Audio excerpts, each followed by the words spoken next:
Assalamualaikum warahmatullahi wabarakatuh. Innal hamdalillah nahmaduhu wa nasta'inuhu wa nastaghfiruh wa na'udzu billahi min shururi anfusina wa sayyiati a'malina. Man yahdihillahu fala mudilla lahu wa man yudlil fala hadiya lahu. Asyhadu an la ilaha illallah wahdahu la syarika lahu wa asyhadu anna Muhammadan 'abduhu wa rasuluh. Allahumma salli ala Muhammad wa ala alihi wa sahbihi wa mawalah. Qala Allahu azza wa jalla, ya ayyuhalladzina amanu ittaqullaha haqqa tuqatih wa la tamutunna illa wa antum muslimun. Ya ayyuhan nasu ittaqu rabbakum alladzi khalaqakum min nafsin wahidah wa khalaqa minha zawjaha وبث منهما رجالا كثيرا ونساء واتقوا الله الذي تساءلون به والأرحام إن الله كان عليكم رقيبا فإن أصدق الحديث كتاب الله وخير الهدي هدي محمد صلى الله عليه وسلم وشر الأمور محدثاتها وكل محدثة بدعة وكل بدعة ضلالة وكل ضلالة في النار أما بعد. Bapak-bapak, ibu-ibu, saudara-saudari yang dirahmati Allah Subhanahu wa taala. Pada malam hari ini dengan izin Allah kita dapat bersilaturahmi, berkumpul sebagaimana yang telah diagendakan oleh pengurus dan jamaah Masjid Asy-Syuhada, menjadi bagian dari i'tikad untuk mempererat persaudaraan di antara kita dan juga tentunya menjadi wasilah saling nasihat menasihati, tentunya dalam kebenaran dan kesabaran untuk senantiasa istiqomah di jalan Allah Subhanahu wa taala dan senantiasa memegang sunnah Nabiyyina Muhammad sallallahu alaihi wasallam. Bapak-bapak, ibu-ibu, saudara-saudari yang dirahmati Allah Subhanahu wa taala. Pada pertemuan kali ini kita akan mengangkat satu tema yang telah disampaikan sebelumnya oleh panitia kepada kami, yaitu tentang produktif tanpa lelah. Tentunya dalam hal ini adalah manajemen waktu bagi seorang muslim. Ini kurang lebih 1 jam nanti kita akan bahas ke depan. Nanti di tengah sesi saya akan membagi kelompok, Pak Kardi. Boleh ya Pak? Saya akan membagi kelompok, mungkin satu kelompok antara 3 sampai dengan 4. Ada lembar kerja yang harus dikerjakan terkait dengan materi kita pada malam hari ini. Bapak-bapak, ibu-ibu, saudara-saudari yang dirahmati Allah, saya akan awali bahasan tentang bagaimana produktif tanpa lelah dan manajemen waktu ala seorang muslim dengan firman Allah Subhanahu wa taala yang sudah kita hafal, bahkan sering menjadi bacaan salat 5 waktu kita. A'udzu billahi minasyaitonir rajim. Bismillahirrahmanirrahim. Wal 'asr. Innal insana lafi khusr. Illa alladziina aamanu wa 'amilus salihati wa tawashaw bil haqqi wa tawashaw bis sabr.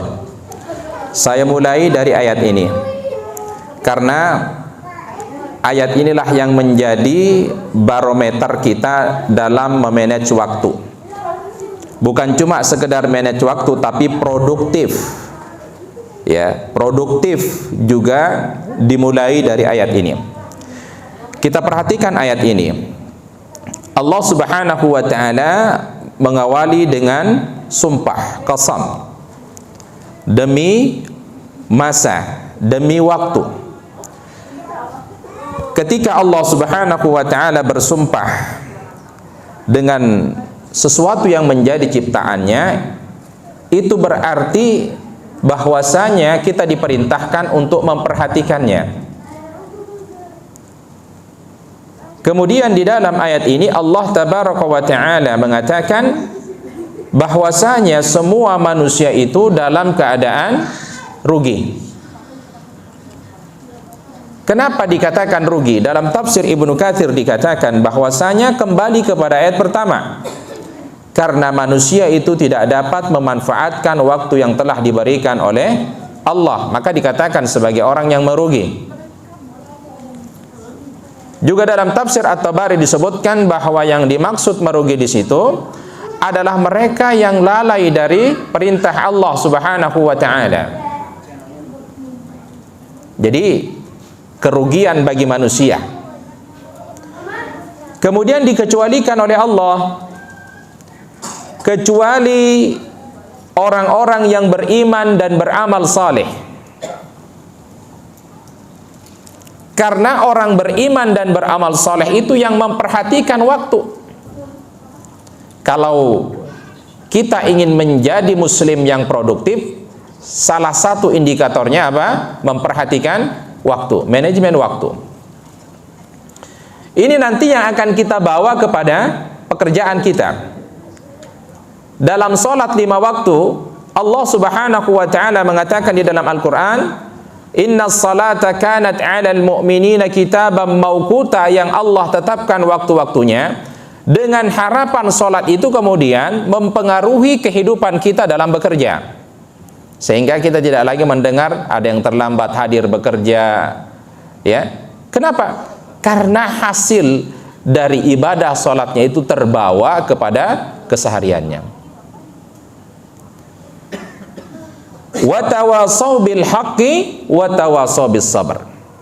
Jadi orang beriman dan beramal saleh itu, kata Allah Subhanahu wa taala, dampaknya bukan kepada diri sendiri, tetapi juga punya pengaruh terhadap orang lain. Saling menasihati, saling memberikan pelajaran, saling menasihati dalam kebenaran dan kesabaran. Itu pengaruh dari iman dan amal saleh. Nah, apa kaitannya dengan manajemen waktu? Jelas, ketika Allah Subhanahu wa taala bersumpah dengan waktu supaya kita memperhatikan waktu. Lalu produktifnya di mana? Produktifnya itu adalah amal saleh. Jadi orang yang produktif itu adalah orang yang selalu menghasilkan kebaikan di dalam hidupnya. Baik itu kebaikan untuk dirinya sendiri, kebaikan untuk keluarganya, dan juga kebaikan untuk pekerjaannya, dan juga kebaikan untuk lingkungan sekitarnya di mana ia tinggal. Itu produktif. Kenapa? Dia bisa mengatur waktu, dia bisa memanfaatkan energi, kekuatan, kemampuan yang Allah titipkan kepadanya. Bukan hanya produktif dalam segi materi, tetapi juga produktif dalam spiritualnya, produktif dalam sosialnya, produktif dalam intelektualnya. Maka itu kaitannya dengan amal soleh. Amal soleh itu artinya produktif. Ya. Maka kenapa kita awali bahasan kita dengan Quran surah Al-Hasr ini? Kata Imam Syafi'i rahimahullahu ta'ala, hadhihi surah law ma anzalallahu hujjatan ala khalqihi illahi lakafathum. Kata Imam Syafi'i, surat ini, kata beliau, seandainya Allah Subhanahu wa ta'ala tidak menurunkan surah yang lain kepada makhluknya selain surat ini, lakafathum, maka sudah mencukupi, kata Imam Syafi'i. Begitu dalamnya beliau memaknai surat Al-Asr ini, sampai kata beliau mengandaikan tidak ada surat lain yang turun selain ini, itu sudah mencukupi kehidupan manusia. Ya. Begitu dalamnya bahasan tentang surat Al-Asr ini. Bapak-bapak, ibu-ibu, saudara-saudari yang dirahmati Allah Subhanahu wa ta'ala. Baik, sebelum kita masuk pada pembahasan selanjutnya, agar kita punya pandangan tentang bagaimana menjadi orang yang produktif dan bagaimana memanage waktu, kita mulai dari pertanyaan pemantik. Pertanyaannya, apa yang ada dalam pikiran kita ketika mendengar kata bekerja? Apa Pak? Ketika mendengar kata bekerja, yang muncul dalam pikiran kita apa? Lelah, terus capek,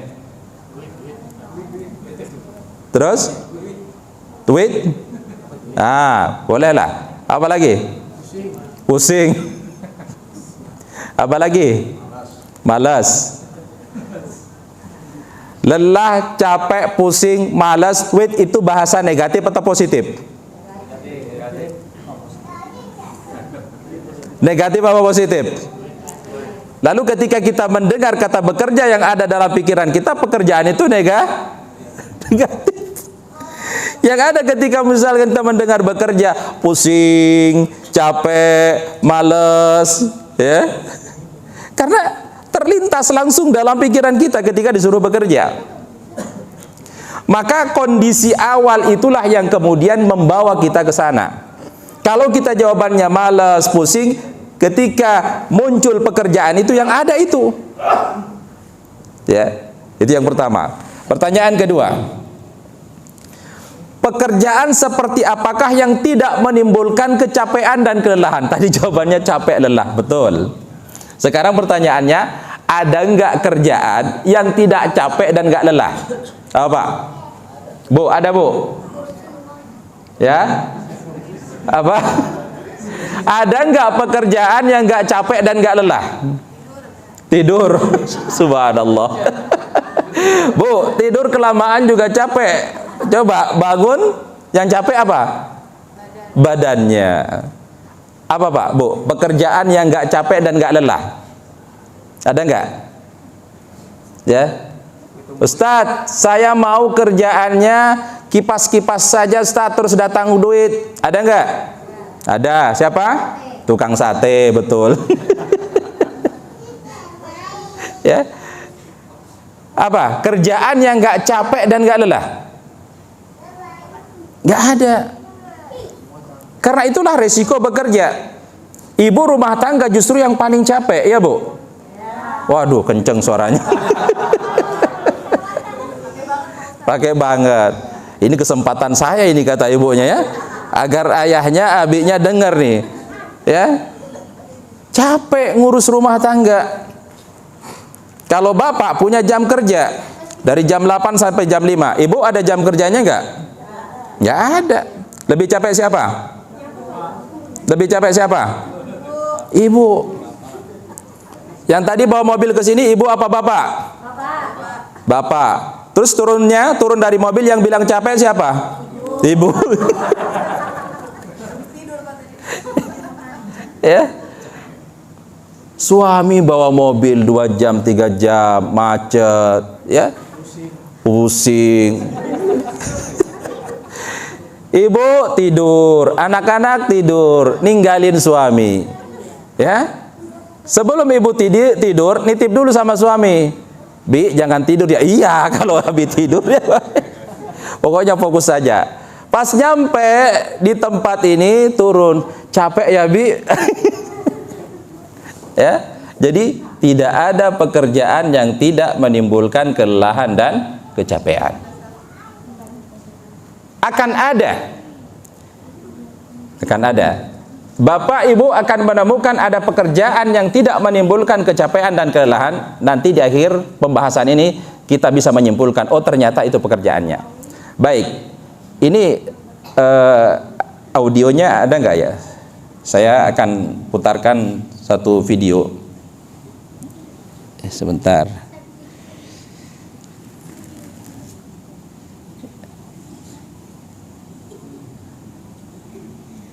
Ini tidak kedengaran ya? Tidak kedengaran ya? Oke. Kita lihat aja. Ini sebenarnya suaranya ada nih. Baik. Kita saksikan dulu video ini. Ya. Kita saksikan sampai selesai.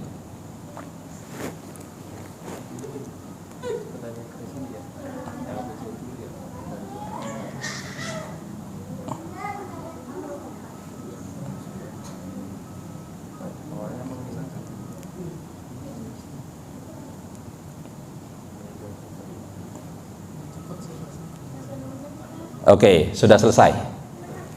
Baik. Setelah Bapak Ibu menyaksikan video tadi, pertanyaan saya,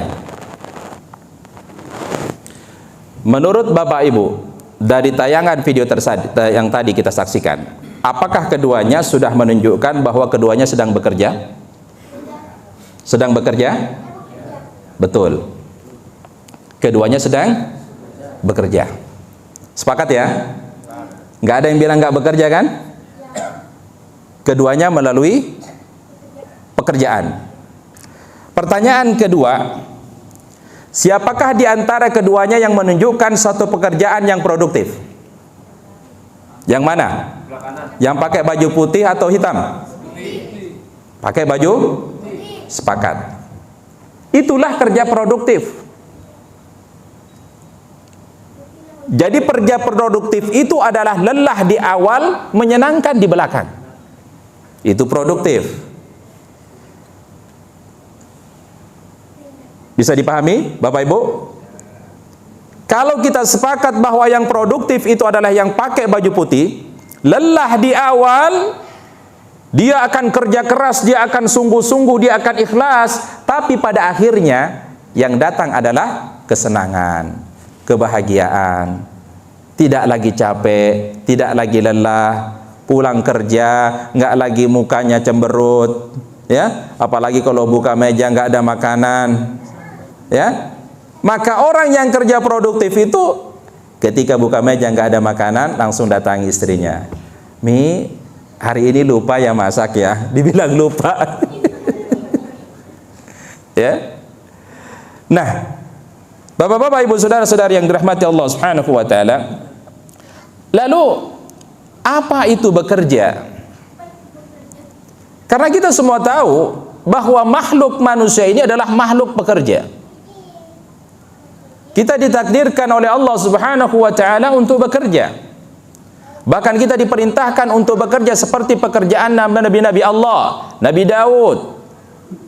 Kita diminta oleh Allah Subhanahu wa taala bekerja seperti mereka. Karena Allah Subhanahu wa taala menjadikan makhluk manusia ini menjadi manusia yang mulia saat dia punya kekuatan diri dan tidak tergantung kepada orang lain.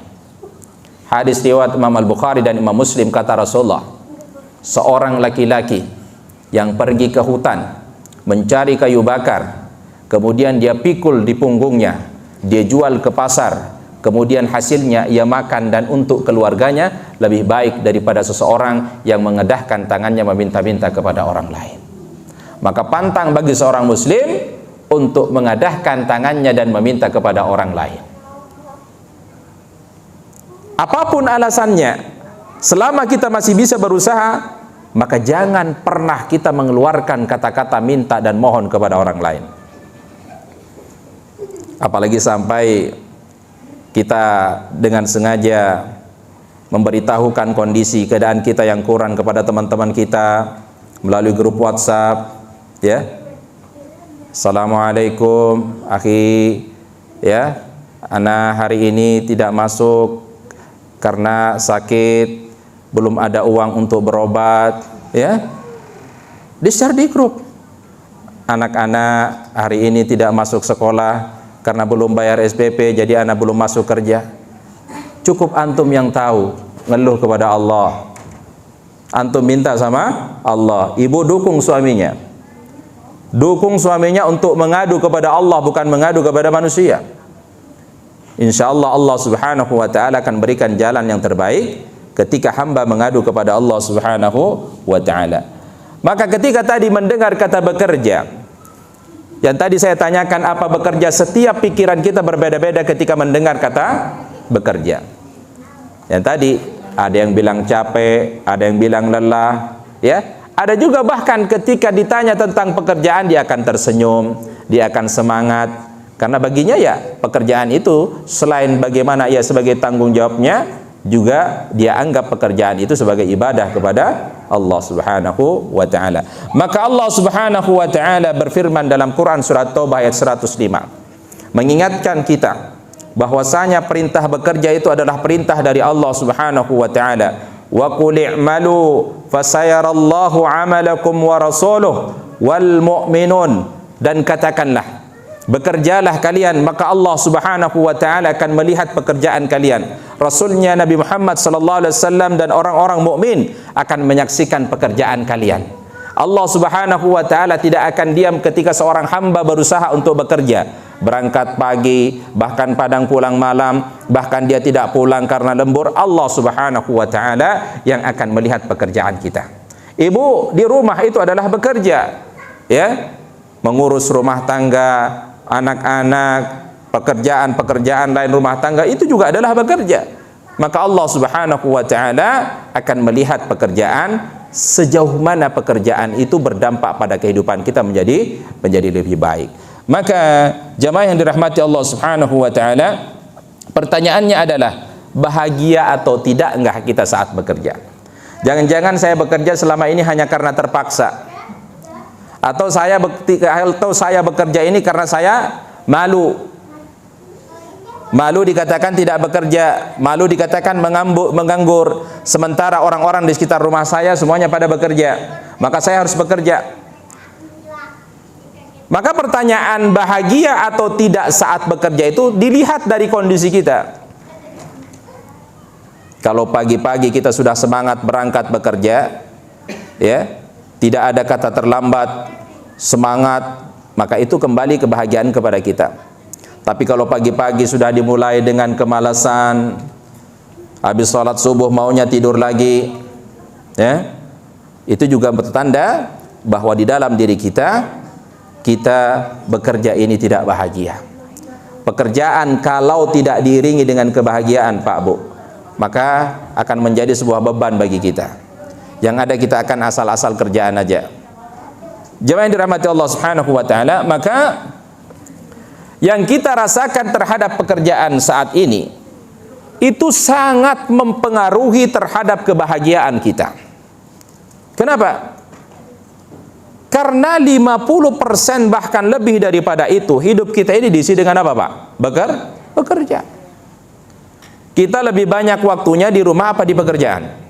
Hitunglah kita dari jam 8 sampai jam 5. Kita nyampe rumah malam, tidur, ya. Katakanlah ada yang nyampe jam 8 malam, ada jam 9 malam, tidur, bangun pagi, berangkat lagi, begitu seterusnya.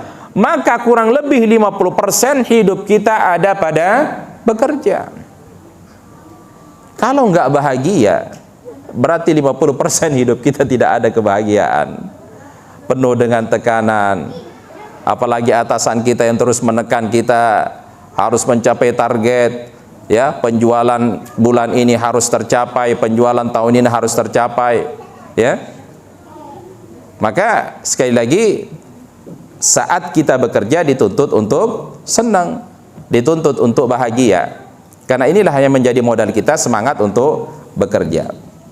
Maka untuk memberikan semangat dalam bekerja harus tahu apa tujuan kita bekerja. Ya. Apa tujuan kita bekerja? Apa, Pak? Tujuan bekerja apa? Untuk mencari nafkah. Ibu, pernah nggak ngasih tahu tujuan Bapak bekerja apa? Ada nggak Bapak yang cerita, Abi yang cerita sama Ibu, Bu, Mi, ini saya bekerja tujuannya untuk ini. Pernah nggak cerita? Tujuannya apa Pak bekerja, Pak? Cari nafkah, ibadah, ya.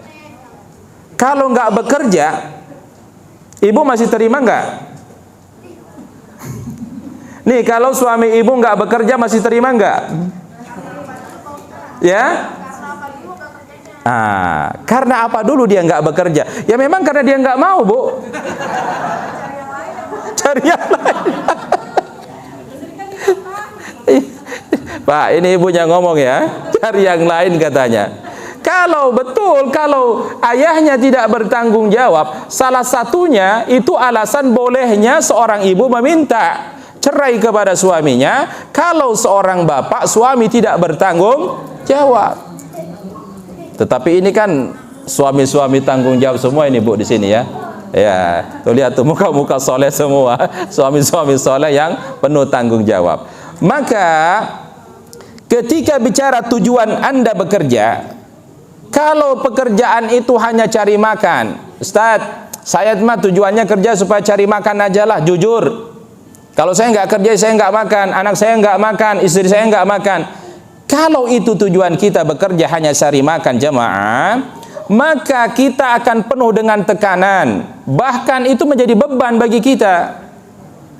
Ya, apalagi orang yang pekerjaannya harian.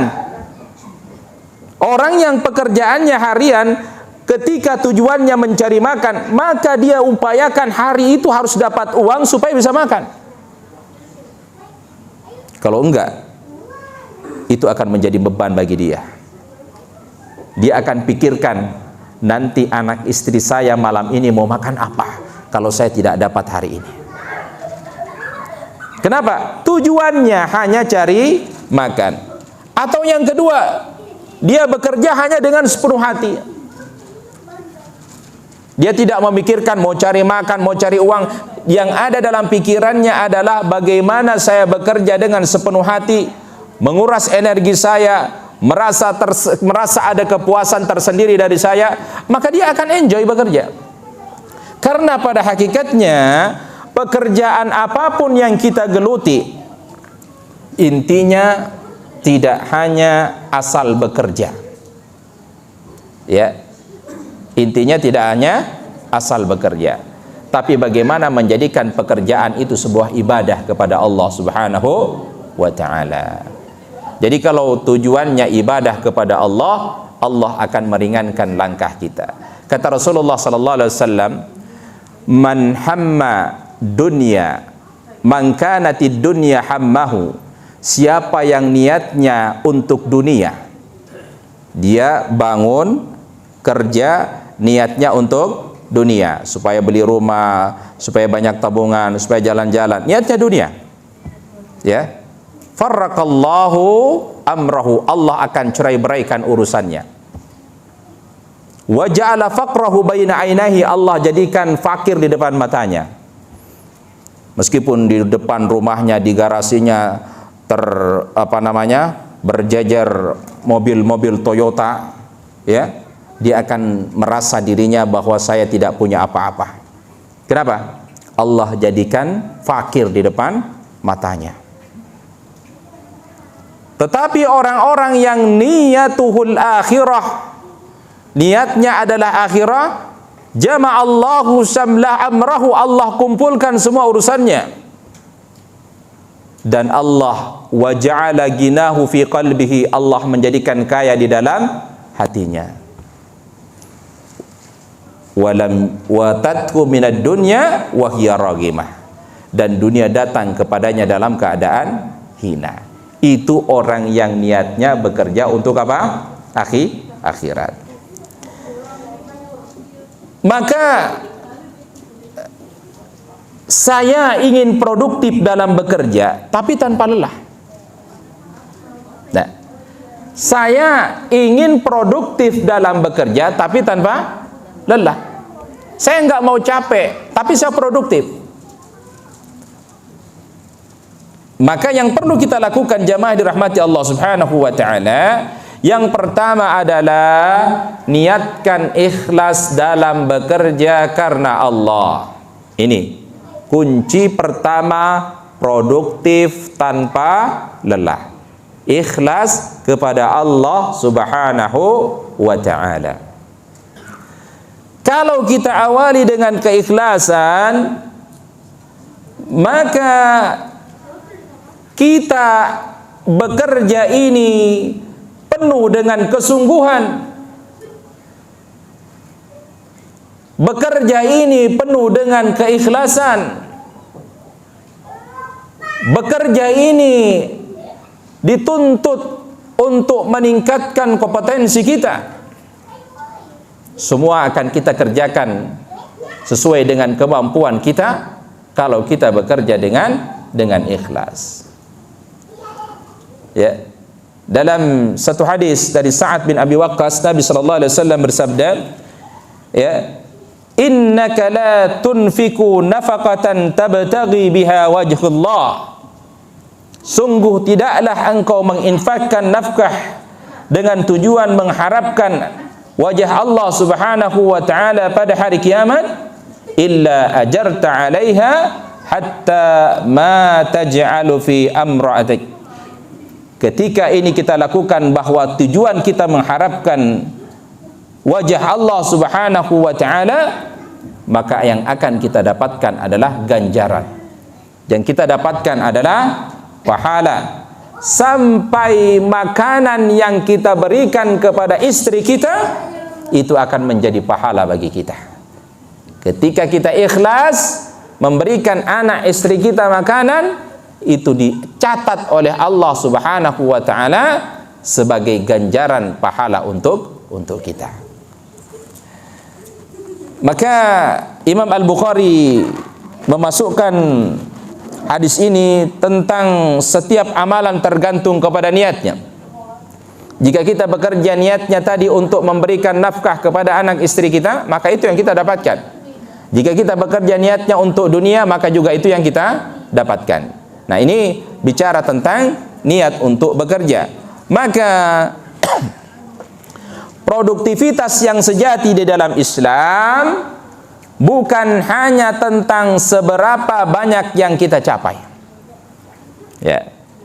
Jadi produktif itu dilihat bukan seberapa banyak pencapaian kita.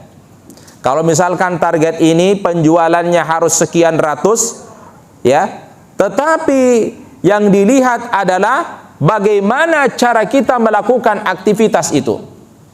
Saat kita sudah niat bekerja keras jamaah untuk mencari ridha Allah Subhanahu wa taala, bermanfaat bagi orang lain, maka pekerjaan itu akan dinilai oleh Allah Subhanahu wa taala sebagai apa? Ibadah.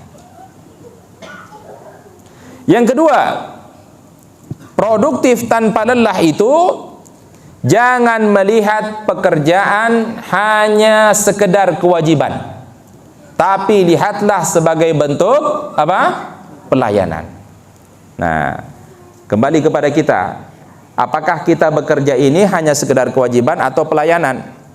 Kalau kita kerjakan pekerjaan kita anggap sebagai kewajiban, maka yang ada adalah kita tidak merasa diri ini butuh ketika selesai bekerja. Yang ada adalah saya sudah bekerja, saya sudah datang jam 8, saya sudah pulang jam 5, saya sudah bekerja.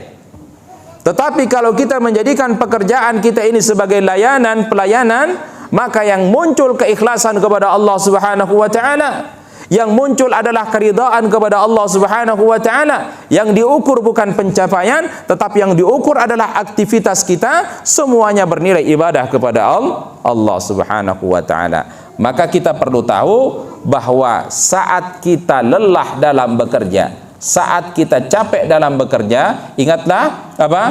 Alasan terbesar kita untuk bekerja, apakah untuk kepuasan dunia atau hanya untuk sekedar melayani.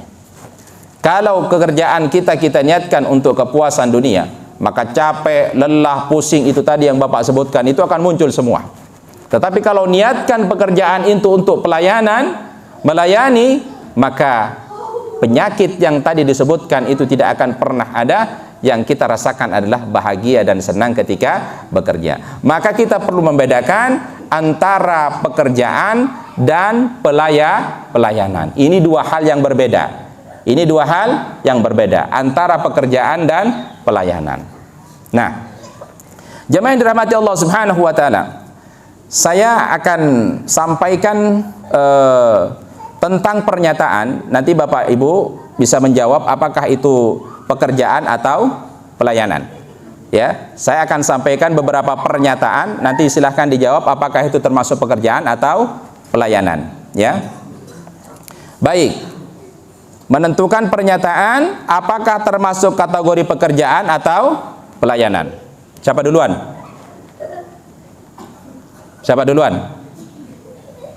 Ketua ada ketuanya. Ketua siapa? Ketuanya? Ketua.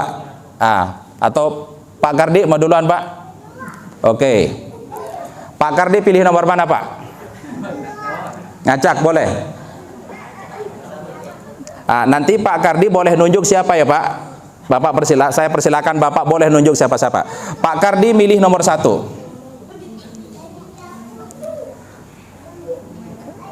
Melakukan sesuatu dengan niat mendapatkan pahala dari Allah.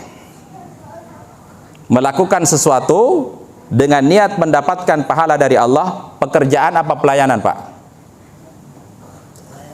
Pelayanan. Kita lihat jawabannya. Masya Allah, betul Pak. Ini nilainya 100 terus ini waktu sekolah Pak Kardi ya. Pak Kardi mau milih siapa Pak? Siapa? Pak Ribut. Mana Pak Ribut? Oke, taib. Antum pilih mana Pak? Nomor berapa? Nomor 1 lagi. Pilih mana? Ibu boleh juga pilih ya? Nomor 4. Oke, kita lihat. Dibaca dulu Pak. Melakukan sesuatu meskipun harus mengorbankan waktu bersama keluarga. Pekerjaan apa pelayanan? Pelayanan. Wah, luar biasa semua ya. Ini kayaknya orang-orang melayani semua ini. Oke. Pak Ribut pilih siapa Pak? Ini masih banyak nih Pak, 15 nih. Siapa? Pak Maulai. Oke, antum pilih nomor berapa? Nomor 3. Thayyib. Terus berkarya walaupun tidak pernah dikenal siapapun. Dia akan terus berkarya. Dia bodoh amat lah mau dikenal apa enggak. Pelayanan apa pekerjaan? Pelayanan. Thayyib. Mumtaz. Antum pilih siapa Pak? Ya? Pak Yanto. Pilih nomor berapa? Ingat ya, nomor berapa tadi sudah dipilih ya. Nomor berapa? 3. 3 udah belum? Hah? Oh, 1, 3, 4 udah. Yang lain? Nomor 2. Selalu berpikir agar bertambah pundi-pundi kekayaan. Pekerjaan apa pelayanan? Pekerjaan. Thayyib, mumtaz. Atau pilih siapa? Bang Januar. Pilih nomor berapa? 8. Thayyib. Senantiasa melakukan sesuatu dengan senyuman dan ketulusan.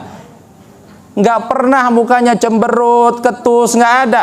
Senyum, tulus, mau dikasih, mau enggak, tetap dia terima kasih. Pelayanan apa pekerjaan? Pelayanan. Thayyib. Ya. Oke, satu lagi. Antum pilih siapa? Bang Zakaria. Antum pilih nomor berapa? Nomor 12. Thayyib. Terus beraktivitas, berlapang dada dan bersabar dengan apa yang dilakukan. Pelayanan. Masya Allah. Ini udah sampai di sini. Benar semua ini. Jadi antum paham ya? Mana pelayanan, mana pekerjaan. Sekarang pertanyaan saya. Mau nggak di Toyota disebut pelayan, bukan disebut pekerja? Mau? Itu punya konsekuensi loh. Kalau disebut pelayan, itu punya konsekuensi. Artinya pelayan itu nggak digaji pun dia mau. Mau? Baru nggak mau. Tadi mau Bu ya. Tadi mau, giliran nggak digaji nggak mau. Ya, ada di sini yang jadi Pak RT nggak? Ada Pak RT, ada Pak RW. Pak RT itu pekerjaan apa pelayanan? Pelayanan. Ya. Jadi dia memberikan waktunya untuk masyarakat sekitarnya. Ya. Jadi paham ya? Mana pekerjaan, mana pelayanan. Thayyib. Kita lanjutkan. Yang ketiga, produktif tanpa lelah itu fokus terhadap akhirat namun tidak lupa dunia. Meskipun tujuannya akhirat, tapi dia tidak lupa terhadap dunianya. Ya. Karena Allah Subhanahu wa taala dalam Quran surah Al-Qasas ayat 77, "Wabtaghi fima atakallahu daral akhirah wa la tansa nasibaka minad dunya." Selain ada perintah untuk terus mencari akhirat kita, ya ayyuhalladzina amanu taqullaha wal tandur nafsum ma qaddamat, lihat persiapan untuk hari esok akhirat kita. Tapi kata Allah, jangan lupakan nasibmu di dunia. Ya. Jangan lupakan nasibmu di dunia. Ibu minta dibeliin bedak. Biasanya jawaban kita apa? Nggak usah lama, itu nggak ada kaitannya sama dunia, yang nggak ada kaitannya sama akhirat, ya, nggak usah, ya, itu nanti akan dihisap di yaumil akhir, ya. Kenapa kamu belikan bedak? Ibu minta handphone, nggak usah lama, zuhud aja, itu semakin mama punya iPhone, besar pertanggungjawabannya di akhirat. Segala sesuatu yang diminta ibu selalu dikembalikan kepada akhirat. Akhirnya kata ibu apa? Ya udahlah Pak, mendingan mati sekalian biar langsung tahu benar apa enggak apa yang Bapak sampaikan. Ya, kita juga tidak boleh menutup mata, Pak. Hal-hal seperti itu sudah menjadi kewajiban kita. Apapun yang diminta oleh ibu, istri, selama kita masih bisa untuk membelikannya, kenapa enggak? Betul enggak, Bu? Oh, didukung. CS. Selama kita masih bisa, kecuali kalau kita tidak bisa, tidak juga dipaksakan. Kalau hanya sekedar beli bedak, aksesoris perempuan, hal yang wajar untuk kita lakukan sebagai seorang suami. Kita mau istri kita tampil cantik, kita mau istri kita menutup aurat, ya, pakaian-pakaian yang besar, menutup semua anggota tubuhnya. Tapi kalau kita tidak modali, sama saja kita menyuruh tanpa melakukan actionnya. Ya, apalagi sekarang kan baju-baju mahal ya Bu ya. Oh, betul.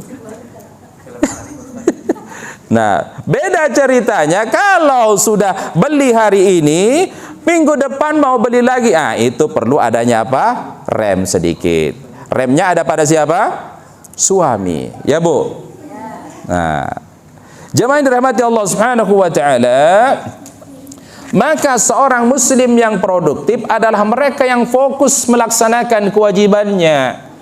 Tidak lupa salatnya, tidak lupa sedekahnya, tidak lupa puasanya, tapi di sisi lain jika dia tidak lupa dengan kehidupan dunianya. Dia tidak lupa juga dengan bekerja, dia juga tidak lupa mencari nafkah, dia tidak juga lupa bersosialisasi. Itu namanya muslim yang produktif. Yang keempat, produktif tanpa lelah itu bagaimana mengembangkan potensi diri. Kenapa? Karena kita diperintahkan, dianjurkan oleh Rasulullah SAW untuk selalu mengembangkan potensi diri yang kita miliki. Nah, ini satu hadis yang diriwayatkan oleh Imam Tirmidzi dan Ibnu Majah, bahwa kata Rasulullah SAW, para ulama itu pewaris para nabi. Sesungguhnya nabi kita Nabi Muhammad SAW tidak mewariskan dinar ataupun dirham, tetapi yang diwariskan oleh Nabi Muhammad SAW adalah apa? Ilmu. Itu yang diwariskan. Maka siapa yang mengambil warisan dari Rasulullah SAW, dia akan mendapatkan keuntungan yang besar.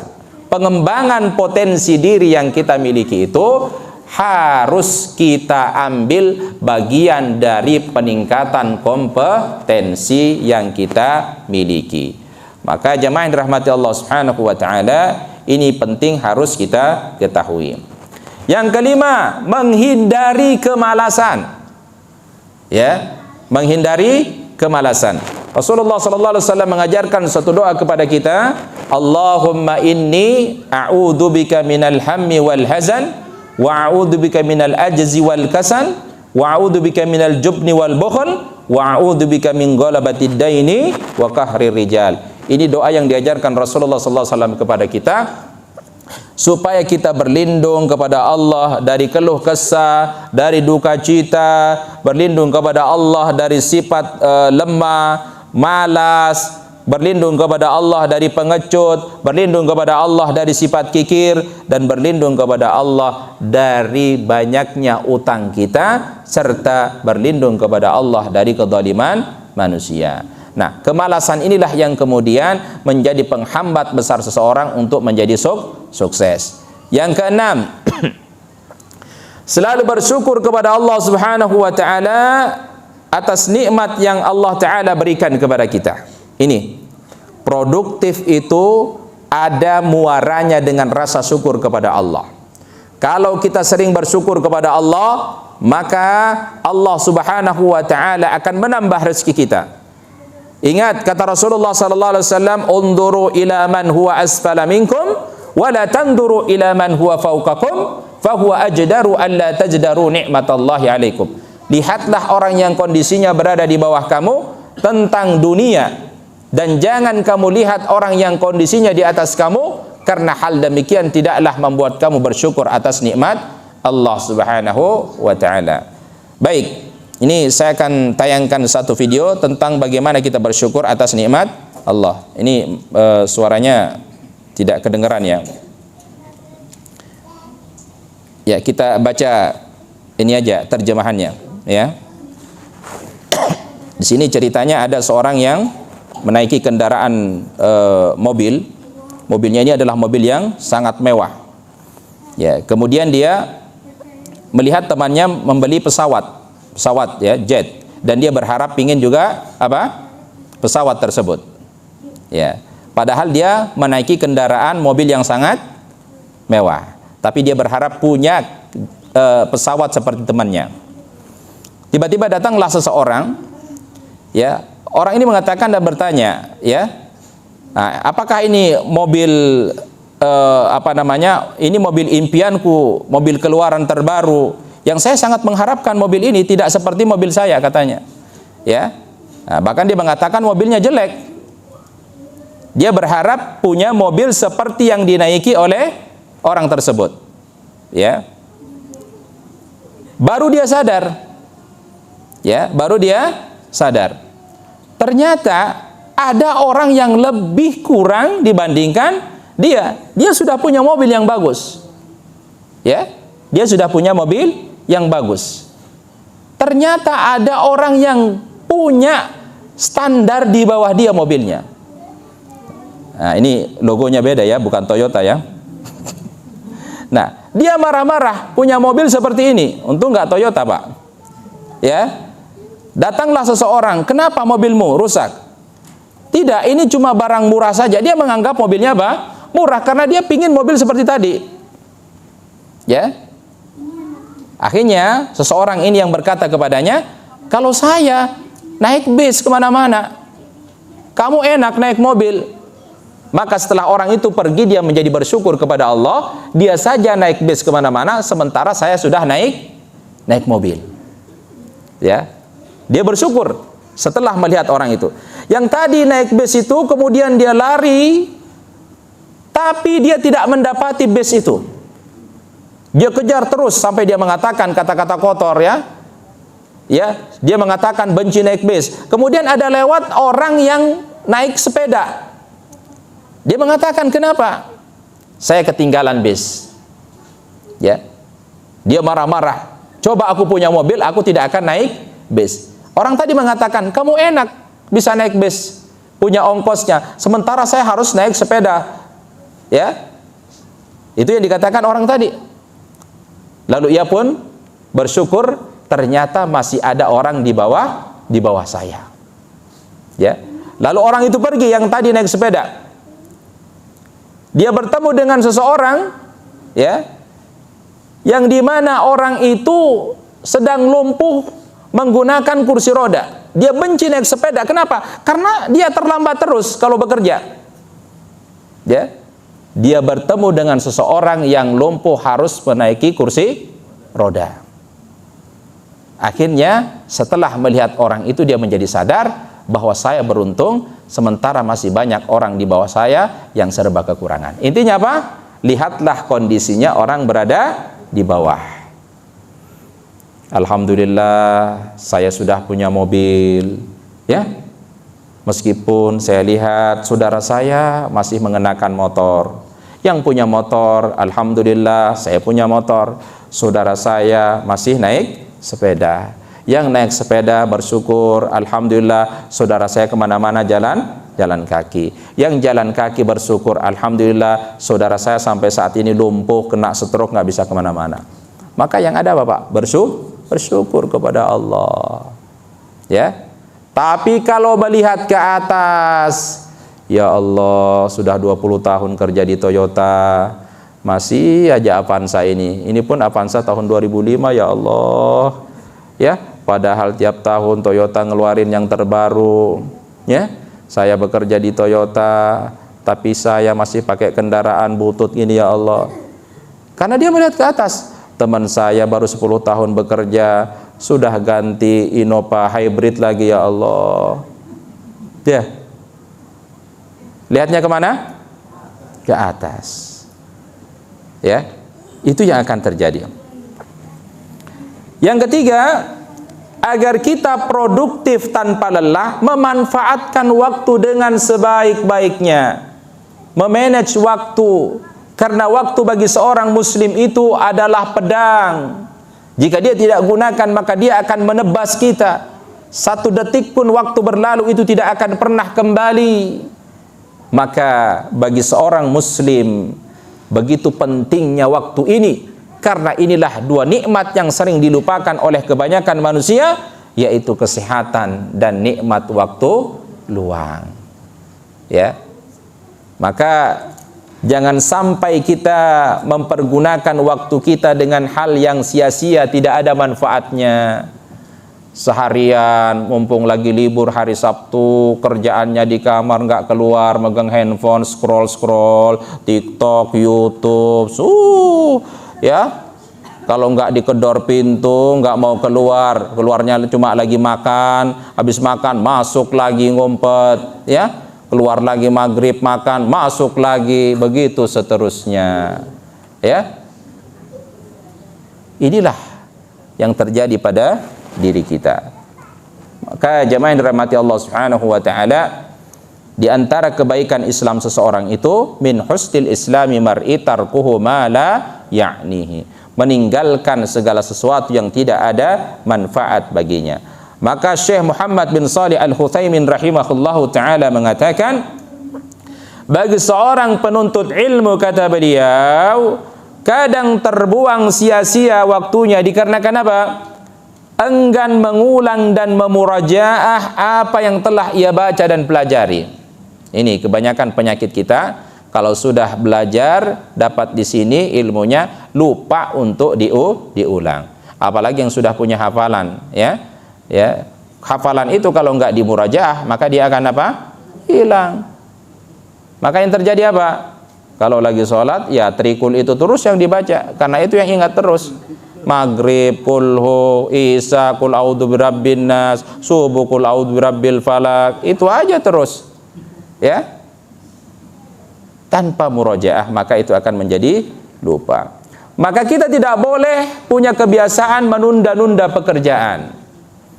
Kalau punya kesempatan saat itu, kita harus mengerjakannya. Jangan katakan bahwa nanti saja, karena belum tentu kita mendapatkan hari itu. Ya. Apa yang ada pada hari ini adalah milik kita, dan belum tentu besok itu menjadi milik kita. Kalau punya kesempatan bisa diselesaikan hari ini, maka kenapa enggak? Saya punya teman tuh, Pak. Dia orangnya rajin. Ya, saking rajinnya dia sampai tidak mau menyelesaikan pekerjaannya hari itu, padahal dia bisa selesaikan. Apa alasannya? Kalau saya kerjakan sekarang, besok saya kerjain apa? Ya. Sebenarnya ini tidak boleh dipakai, karena besok itu belum tentu menjadi milik kita. Jangankan besok, 1 menit, 2 menit ke depan itu belum tentu menjadi milik kita. Maka kita harus mempergunakan apa yang Allah Ta'ala berikan kepada kita, ya. Tidak boleh kita memperbanyak angan-angan, ya. Karena sebagaimana disampaikan oleh Imam Ibnu Qayyim, innal muna ra'su amwalil mafalis, kata beliau. Berangan-angan tanpa realisasi itu adalah dasar harta orang-orang yang bangkrut. Kerjaannya melamun, menghayal, coba ya, kalau seandainya saya punya ini, itu kerjaannya terus saja, siang malam kerjaannya melamun aja ya. Maka Imam Hasan Al-Basri berkata, hati-hati, kata beliau, dengan sikap menunda-nunda. Engkau sekarang berada di hari ini, kata beliau, dan bukan berada di hari besok. Ya. Jika besok tiba engkau berada di hari tersebut dan sekarang engkau masih berada di hari ini. Intinya dari apa yang disampaikan oleh beliau, kerjakanlah apa yang mesti kamu kerjakan. Maka kita harus memiliki skala prioritas dalam bekerja. Ini yang penting. Karena tadi kita sampaikan semua pekerjaan itu ada nilai prioritasnya, tapi ada yang lebih prioritas. Kita harus bisa membaca. Semua pekerjaan yang dibebankan kepada kita, ada yang minta kita selesai hari ini, ada yang besok, pokoknya ada deadline-nya, semua diberikan kepada kita. Perlu adanya nilai prioritas. Ya, karena Allah Subhanahu wa taala memerintahkan kita untuk bekerja secara profesional. Artinya punya nilai skala prioritas. Tayyib. Baik, Pak Kardi, saya boleh bagi kelompok, Pak? Nah, silakan, Pak.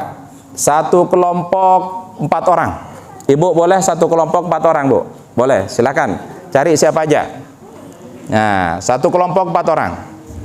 Tayyib, silakan.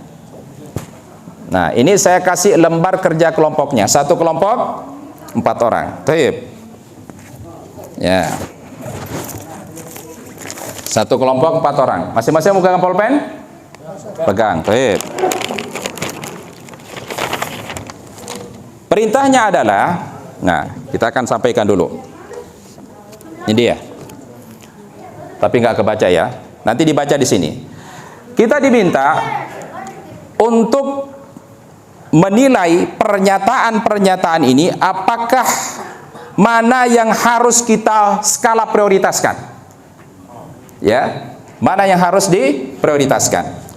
Di sini Bapak, Ibu, ya, saya sudah buatkan respon prioritasnya. Ada utama. Jadi kalau responnya utama itu segera langsung, nggak boleh ditunda-tunda. Paham ya? Ada yang tinggi, lebih rendah dari utama. Ada yang menengah, lebih rendah dari tinggi, ada yang paling rendah. Ada beberapa pernyataan kita diminta untuk memilih mana respon yang tepat untuk pernyataan tersebut serta berikan alasannya. Paham ya? Nah, sudah dibuat kelompok, nanti silahkan didiskusikan. Taib, saya akan bagikan dulu.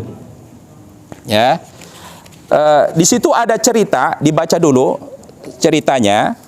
Nah, nanti dari cerita itu kemudian nanti Bapak diminta untuk merespon setiap pesan yang masuk.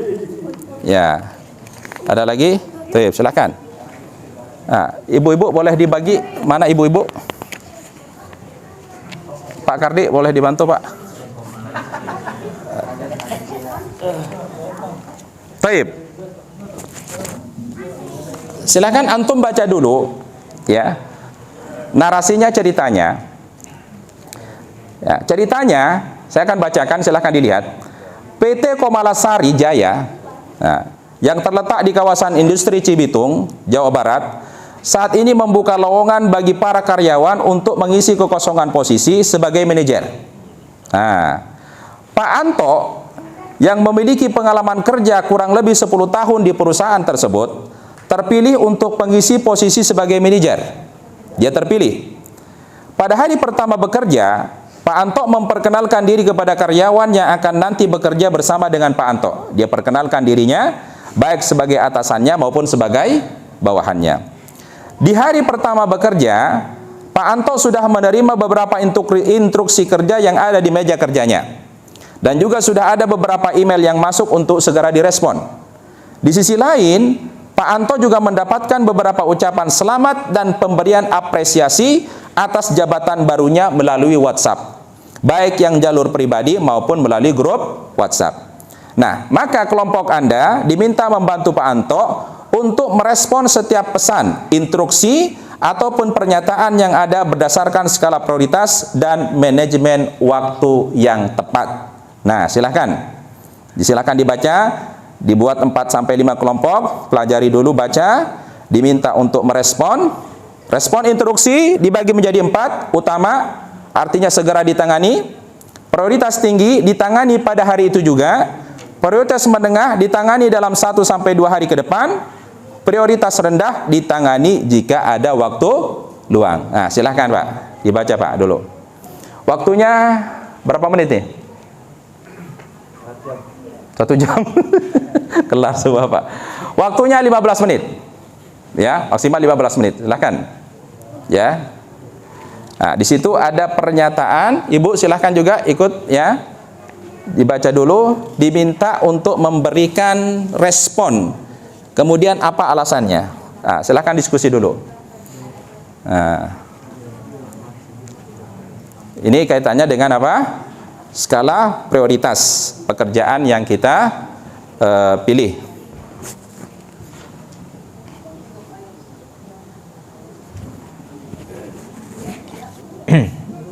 Ya,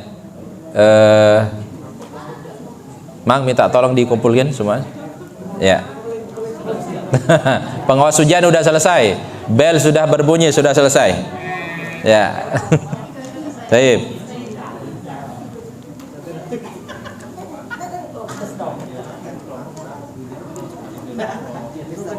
Baik. Ada minta tolong yang lain dikumpulin.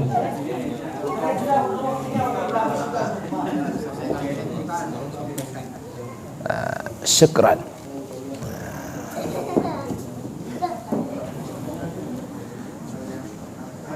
Baik. Bagaimana?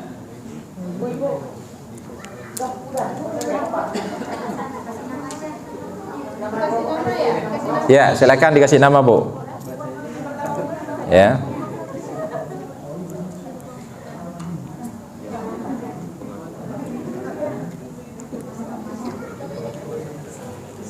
Sudah semuanya? Baik. Kita bacakan pernyataannya. Ya, ini mungkin ada setiap kelompok ada yang sama, mungkin ada yang berbeda, ya. Tadi awal kita bacakan tentang ceritanya, ya, seorang karyawan di perusahaan namanya Pak Anto, ya. Dia punya jabatan baru, diangkat sebagai manajer. Di hari pertama banyak pesan masuk, baik yang secara langsung diletakkan di meja kantornya maupun melalui email maupun melalui WhatsApp, dan dia diminta untuk apa? Merespon dengan cepat. Oke, pertama, selamat dan sukses buat Pak Anto atas jabatan baru sebagai manajer PT Komalasari. Ini respon apa? Responnya rendah. Ada yang utama? Baik, sepakat ini adalah respon yang rendah. Artinya kapanpun bisa dibalas dan dikerjakan. Paham ya, Bu? Baik. Jadi kembalikan kepada kita keseharian kita, ketika ada orang yang seperti ini di tempat kita bekerja, sedang kita bekerja, tahu cara meresponnya, nggak mesti harus cari itu direspon. Karena kita tahu isinya apa. Paham ya? Selamat ya Pak Kardi atas jabatan baru Bapak, ya, sebagai pengawas misalkan. Kita cukup baca. Kalau memang tidak ada waktu karena kita fokus sedang bekerja, maka tidak perlu direspon saat itu. Itu namanya apa? Prioritas. Ya. Baik. Yang kedua, mengundang Pak Anto untuk bisa hadir nanti besok lusa dalam rapat rutin mingguan para direksi dan manajer perusahaan. Utama, tinggi, menengah, rendah, yang mana? Ah, di sini beda pendapat nih. Ada khilaf.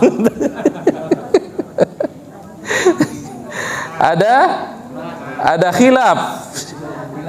Dari jawabannya ada khilaf. Ya. Tinggi apa utama? Yang mengatakan tinggi angkat tangan kelompoknya. Alasannya kenapa? Biar ada kerjaan. Jadi balasnya nanti dulu dikit. Oke, biar kelihatan sibuk ya. Jadi balasnya nanti aja. Oke. Yang utama? Kenapa, Pak? Cari muka.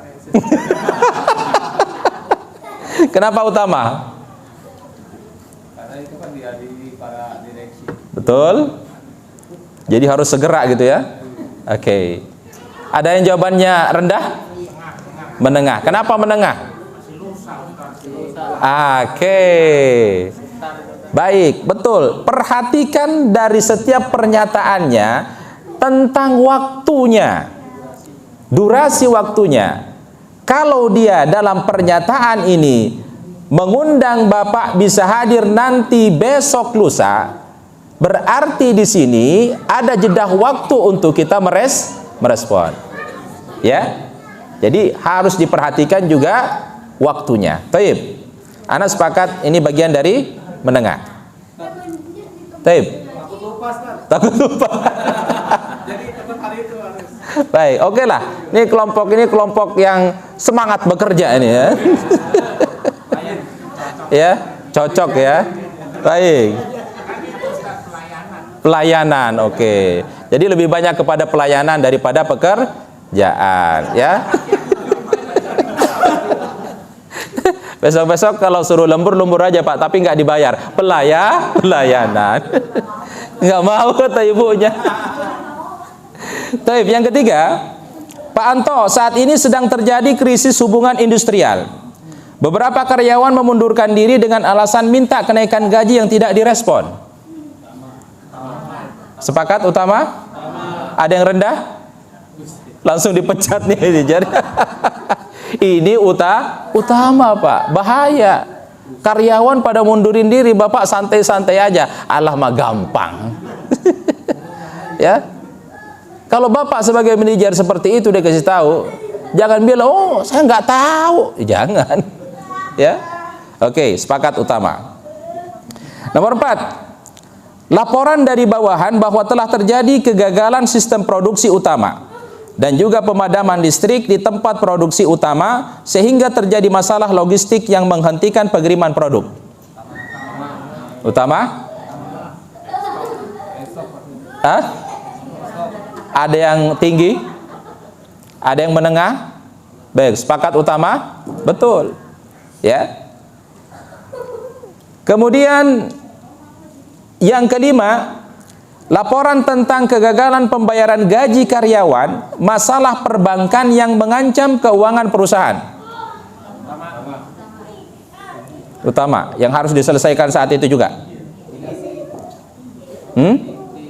Yang harus diselesaikan saat itu juga.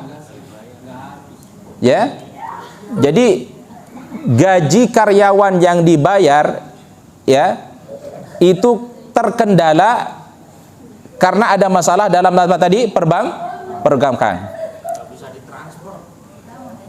Ibu, ini utama apa tinggi? Oh jelas utama. Pokoknya kalau bicara gaji apapun itu jadi utama. Kalau bagi ibu utama, tapi bagi bapak-bapak biasa aja Bu katanya. Oke. Yang keenam, tawaran mengenai tender baru kemitraan potensial, ya, peluang pendapatan yang berdampak pada keuntungan perusahaan. Utama, tinggi, menengah lah ya. Artinya ya kalau bicara keuntungan kan harus perlu apa? Pembahasan. Taib. Wah ini calon-calon manajer semua ini. Amin. Taib. Intinya itu ikhwah ya. Intinya ada pada bagaimana kita bisa memprioritaskan skala respon yang masuk. Antum bisa praktekkan di tempat pekerjaan, mungkin instruksinya akan beda. tapi isinya akan sama. Ya, ketika antum di bagian gudang, ketika antum bagian pabriknya, ketika antum manalah, pasti ana yakin semua kita mendapatkan respon. Tinggal bagaimana cara kita untuk memberikan respon. Maka skala prioritas dalam Islam, jamaah yang dirahmati Allah, pertama adalah prioritaskan kualitas daripada kuantitas. Ya, kualitas dulu. Ngapain kemudian kita harus mengeluarkan produk-produk baru? Ya, misalkan Toyota jor-joran, keluarin aja udahlah, nggak penting kualitas, yang penting kuantitasnya aja, yang penting banyak, laku, untung, semua kita dapat keuntungan yang besar. Ya, tapi utamakan kualitasnya dibandingkan dengan kuantitas. Karena dari kualitas maka akan dapat menyebabkan peningkatan kuantitas. Ya. Kata Rasulullah sallallahu alaihi wasallam, "Innallaha yuhibbu idza 'amila ahadukum 'amalan ayyutqinahu." Jadi Rasulullah sallallahu alaihi wasallam mencintai seorang yang apabila beramal mengerjakannya secara profesional. Yang kedua, skala prioritas dalam Islam adalah ilmu daripada amal. Ini lagi ramai di medsos ini, ya, tentang debat itu, Pak. Nonton debatnya. Debat antara katanya Salafi dengan Ahlus Sunnah, ya. Masuk dalam konteks pertama perdebatan tabarruk, ya. Itu anak kemarin sempat nonton full itu videonya, ingin merespon bagaimana, ya.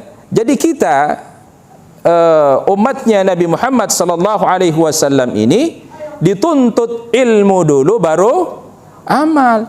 Jangan beramal kemudian nyari ilmunya. Ilmunya dulu baru kita beramal. Ya. Jadi kalau ibadah itu yang dicari bukan larangannya, tapi perintahnya. Wah, kalau ibadah dicari larangannya repot, Pak. Saya sholat maghrib 4 rakaat. Coba, ada nggak larangannya dari hadis Al-Quran maupun ayat hadis dan ayat Al-Quran? Ada nggak? Ya nggak ada.